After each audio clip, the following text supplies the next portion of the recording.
Super టేస్టీగా, చాలా ఈజీగా మరమర లడ్డు ఎలా చేయాలో మన వీడియోలో తెలుసుకుందాం. వీడియోలోకి వెళ్ళే ముందు అందరికీ వెల్కమ్ టు బిగినర్స్ ఫుడ్. ఈ రెసిపీ కోసం ముందుగా స్టవ్ పైన పాన్ పెట్టుకొని కొద్దిగా హీట్ అయిన తర్వాత ఈ మురమరాలను అందులోకి యాడ్ చేసుకోవాలి. లో ఫ్లేమ్‌లో ఒక 2 మినిట్స్ రోస్ట్ చేయాలి. 2 మినిట్స్ అనే చెప్పేదానికంటే కొద్దిగా క్రిస్పీగా అయ్యేంత వరకు మనం రోస్ట్ చేసి పక్కకు పెట్టుకోవాలి. ఇప్పుడు అదే పాన్‌లో మళ్ళీ మన స్వీట్‌కి తగ్గట్టు బెల్లాన్ని యాడ్ చేసుకోవాలి. నార్మల్‌గా 1 కప్‌కి 1 ½ కప్పు బెల్లం యూజ్ చేస్తారు. బెల్లాన్ని యాడ్ చేసుకున్నాక బెల్లం మాడకుండా ఉండడం కోసం కొద్దిగా వాటర్ యాడ్ చేసేసి, ముదురు పాకం వచ్చే వరకు మనం బెల్లాన్ని ఇలా స్టవ్ పైన కరిగించుకుంటూనే ఉండాలి. మనం అప్పుడప్పుడు మధ్యలో చెక్ చేసుకోవాలి. అది ఎలా అనేది నేను ఈ వీడియోలో చూపిస్తాను. ఇలా మనం మాక్సిమం ఒక 5 మినిట్స్ వరకు బాయిల్ చేస్తూ ఉండాలి బెల్లాన్ని. ఇదిగో ఇలా కొద్దిగా దగ్గర పడిన టైంలో మనం ఒక బౌల్‌లోకి వాటర్ తీసుకొని, కొద్దిగా బెల్లాన్ని అందులో వేసి చూడాలి. అప్పుడు మనకి క్రిస్పీగా తగలాలి. నాకిక్కడ కొద్దిగా తీగలాగొస్తుంది గదా! దీన్ని లేత పాకం అంటారు. లేదా తీగ పాకం అంటారు.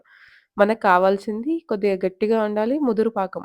సో, మనం ఇంకొక 2 మినిట్స్ అలా ఉంచాలి. ఇంకొంచెం దగ్గర పడేలాగా మనం బాయిల్ చేయాలి. ఇక నాకొక 1 ½ మినిట్ టైం పట్టింది. ఆ తర్వాత మళ్ళీ బౌల్‌లోకి వాటర్ తీసుకొని వేసి చూసాను. చూస్తే చాలా క్రిస్పీగా ఉంది. అంటే మనకి ముదురు పాకం వచ్చేసినట్టే. సో, మనం ఇక్కడ స్టవ్ ఆఫ్ చేసేసుకొని, ఈ పక్కకు పెట్టుకున్న మరమరాల్ని ఇందులోకి యాడ్ చేసుకోవాలి. యాడ్ చేసుకొని అంతా బాగా కలిసేలాగా కలుపుకోవాలి. అలాగే ఈ టైంలో మనం కొద్దిగా నెయ్యి కూడా యాడ్ చేయాలి. నెయ్యి యాడ్ చేయడం వల్ల ఏంటంటే మనకొక మంచి షైన్ ఉంటుంది. అలాగే టేస్ట్ కూడా బావుంటుంది. సో, ఈ ప్లేస్‌లో మీరు నెయ్యి యాడ్ చేసేసి బాగా కలుపుకోండి. అంతా కలుపుకున్నాంక ఈ వేడి పోకముందుకే మన చేతులకి కొద్దిగా నెయ్యి రాసుకొని, వేడి వేడిగా ఉన్నప్పుడే మనం జాగ్రత్తగా ఉండలు చేసుకోవాలి. ఎందుకంటే కొద్దిగా చల్లారినా సరే ఇవి ఉండలు కట్టవు. సో, ఆ టైంలో ఏం చేయాలి, చల్లారిన తర్వాత ఏం చేయాలంటే మళ్ళీ ఒకసారి రీహీట్ చేసుకోండి. ఒక 30 సెకండ్స్ అట్లా మళ్ళీ స్టవ్ పైన రీహీట్ చేసుకుంటే బెల్లం మళ్ళీ కొద్దిగా తడి తడి అవుతుంది. సో, ఆ టైంలో మళ్ళీ ఉండలు కట్టొచ్చు. అన్నీ రౌండ్‌గానే చేసుకోవాలి అనేం లేదు.